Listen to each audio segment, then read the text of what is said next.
Welcome to my Diablo lore series. Unlike Elder Scrolls lore, Diablo lore is fairly straightforward. While there are some out-of-game sources such as official novels and the Book of Cain, Diablo lore, minus a little bit of supposition, comes from official sources. As with my Elder Scrolls lore series, however, I will be taking liberties here and there, so expect what I say to differ from a wiki you may read. But if you're okay with that, let's get to the creation myth. Anu was the first being in all creation, known in ancient legends as the Diamond Warrior. The existence he resided in was said to be akin to a pearl, and it was within that pearl and its infinite refractions that he looked upon himself, and he was dissatisfied, for what he saw was an imperfect being, for he had doubt, hesitation, fear, uncertainty, and so to make himself perfect, he cast out all of that. Everything that would be representative of evil was purged from Anu, and this is how Anu became the perfect being. However, the evil didn't go away. Instead, it formed the second being in creation, the prime evil, Tethamet. Tethamet took the form of a seven-headed dragon, each head representing one of the aspects of himself that Anu cast out. And although Anu and Tethamet were two separate beings, they were bound together within the pearl-like existence. Anu being perfect good and Tethamet being perfect evil, they warred against each other for millennia.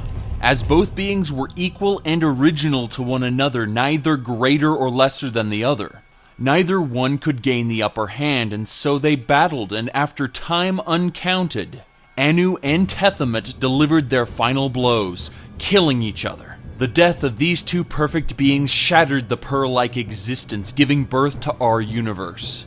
The universe was like a black, empty void, with the broken corpses of Anu and Tethamet floating within it. Tethamet's smoldering husk began to harden as it descended into the lower depths of reality, however it never extinguished. As his flaming husk hardened completely, it became the foundation for the burning hells that grew up from it. Like maggots from in that husk, the race of demons were born, and from his 7 heads spawned the 7 evils. His 3 main heads gave birth to the prime evils, while his 4 smaller heads gave birth to the lesser evils. Being a perfect being, when Anu's physical body died, his essence transcended into a higher plane of existence beyond the universe, taking his flesh with it. His eyes and bones would remain. While most of his bones were lost, his spine spiraled out in the opposite direction of Tethamet. Floating up to the higher reaches of the universe, the spine would harden and eventually become the Crystal Arch, the foundation for the high heavens. In tune with the higher plane of existence that Anu ascended to, the arch has a faint, inaudible hum. Those who listen hard enough can hear a perfect harmony within that hum. It is that perfect, harmonious resonance that gave birth to the race of angels. Luminous bands of energy from that higher plane enter our world through the arch in moments of perfect harmony. And even though the burning hells and the high heavens grew independently of one another, they were still bound to one another, as Anu and Tethamet were bound to one another. The high heavens and the burning hells each had a single road leading out. While not a physical road, more like a tear in reality. The tear in both the high heavens and the burning hells led to a new realm, Pandemonium. Pandemonium was the rift or scar in reality where Anu and Tethamet both killed one another, constantly crumbling and reforming. The land that makes up Pandemonium is thought to be the pieces of that pearl-like existence that Anu originally dwelled in. Some of the materials found within Pandemonium are thought to be the remains of Anu or Tethamet. For example, certain gems within Pandemonium are thought to be the crystallized blood of Anu that was shed during their great battle. Everything else that dwells within Pandemonium is a warped mixture of good and evil, but inherently inferior to anything that exists in either heaven or hell. And as angels and demons both found their way to Pandemonium, the resources there became the foundation for the weapons used in either heaven or hell. Nearly everything used in both realms was harvested from the middle realm of Pandemonium.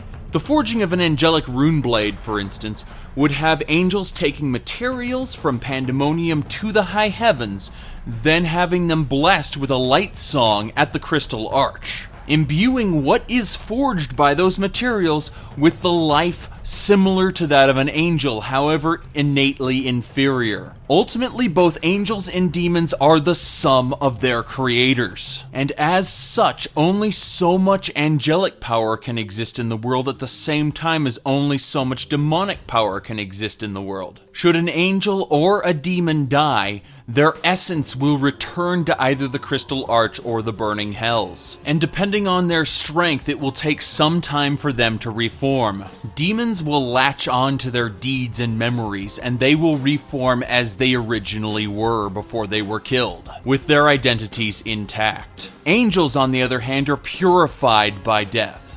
They discard everything that they have become and reform at the Crystal Arch as a brand new being, a replacement for the previous angel. This replacement contains the same pure essence as when they were first born. So while a replacement angel does not have the memories of their predecessor, their purpose has been laid out from them from the moment they were created, and they are born with the talents, skills, and knowledge necessary to perform that purpose. Now, just like demons reforming in hell, it takes longer for a more powerful angel to be generated from the Crystal Arch during an event known as a light song, when the harmony of the Crystal Arch is in perfect harmony with the angels that surround it.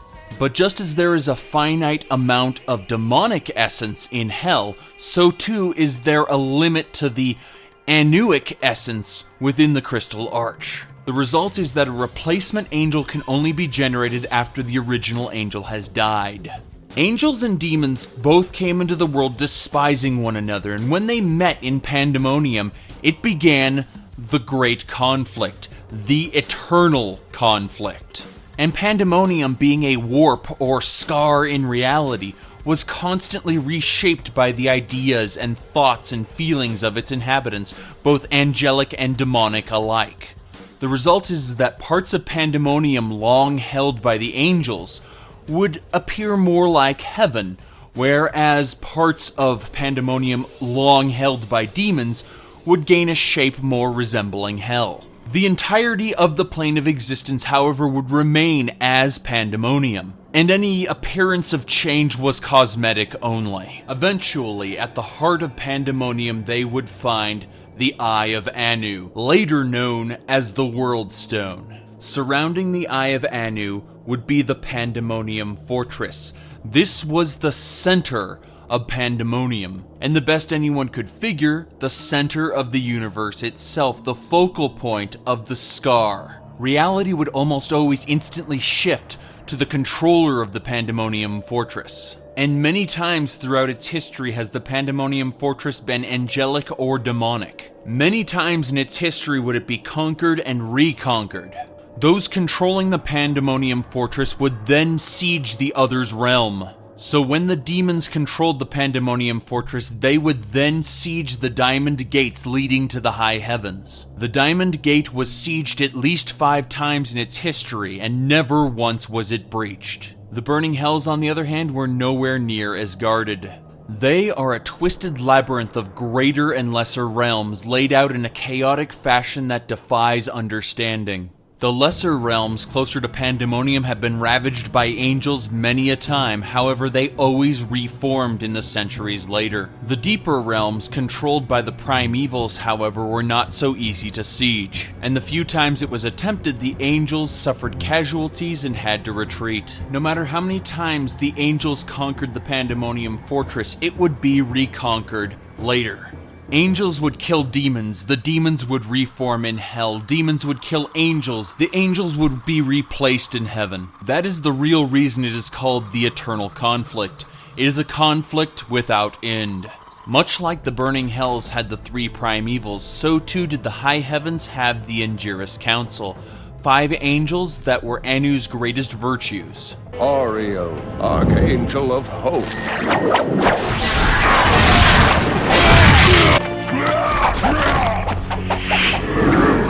Malthael, Archangel of Wisdom. Ethereal, Archangel of Fate.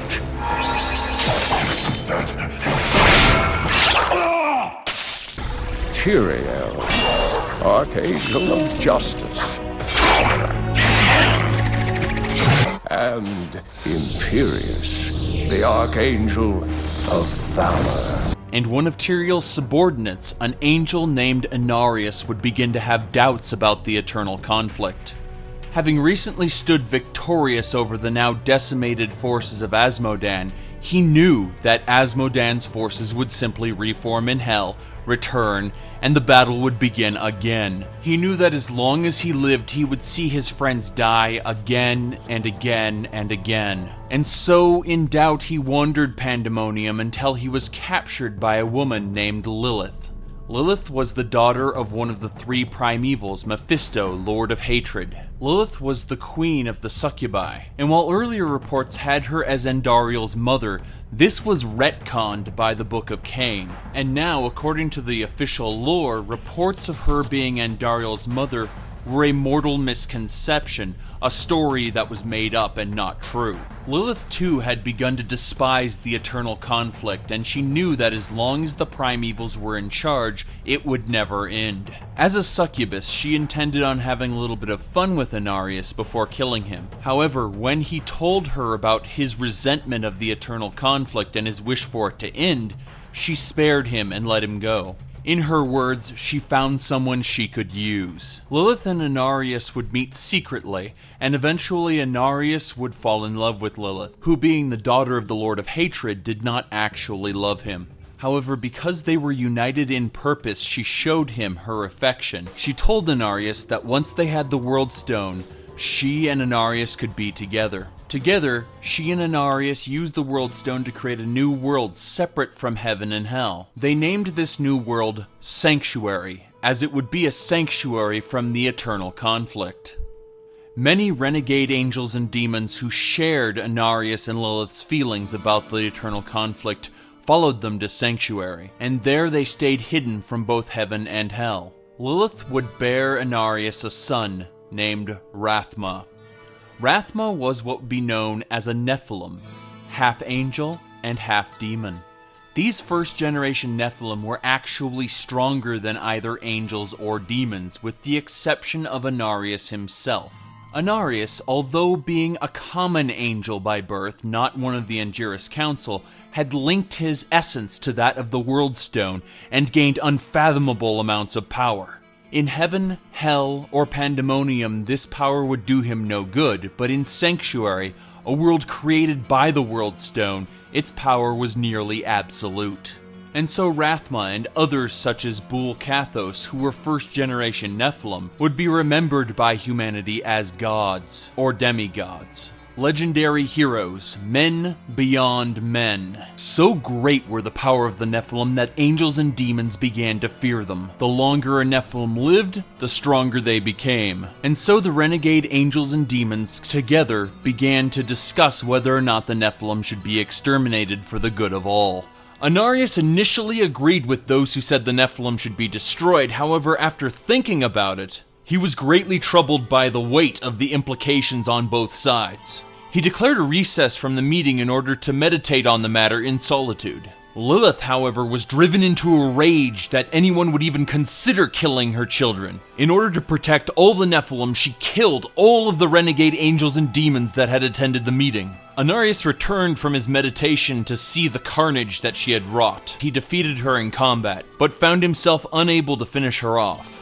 When they had created Sanctuary, he had made a promise to her that he would never kill her, nor would he allow anyone else to do so. In order to keep his promise to her, he channeled the power of the World Stone to banish her to the void between worlds. This act of opening the void temporarily had an unexpected result. An ancient and mysterious dragon known as Trang-Ul entered Sanctuary at this time. What exactly Trang-Ul was and where he came from is not known. However, the few seconds he materialized in Sanctuary before vanishing again were long enough for Rathma to confirm his existence. Trang'ul is thought to some to be a time deity, that he is the manifestation of the past, present, and future of humanity. And Trang'ul's personal goal has always been to divide Sanctuary from that of the high heavens or the burning hells. Trang'ul's teachings have always been that of balance, be it nature or the souls of the mortal realm. With Lilith gone and nearly all of his allies, both angel and demon, dead, he could not bring himself to exterminate the Nephilim against Lilith's wishes.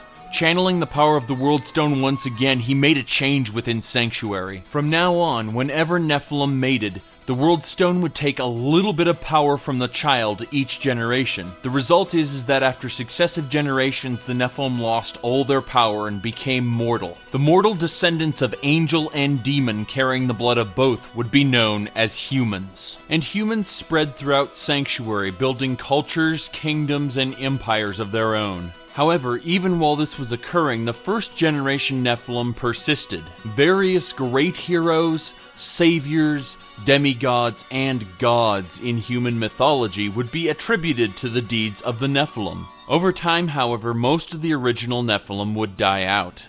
During this time, however, Rathma was nowhere to be found. You see, before Anarius vanished, they assume he ascended to the high heavens. In reality, he disguised himself as a human and walked among the mortals. Anarius himself killed many of the first generation Nephilim whom defied him. Anarius' primary concern was keeping Sanctuary hidden from the forces of both heaven and hell, and he would crush anything that threatened that. Fearing for his own life, Rathma, Anarius' son, feigned death and traveled to the void to be with Trang'ul. There, Rathma learned about the balance between life and death, destiny and fate. Those who followed Rathma called themselves the priests of Rathma, but outsiders would always label them as necromancers. And unlike the great mage clans of the future that would fall to demonic temptation, the priests of Rathma were always pure in intention.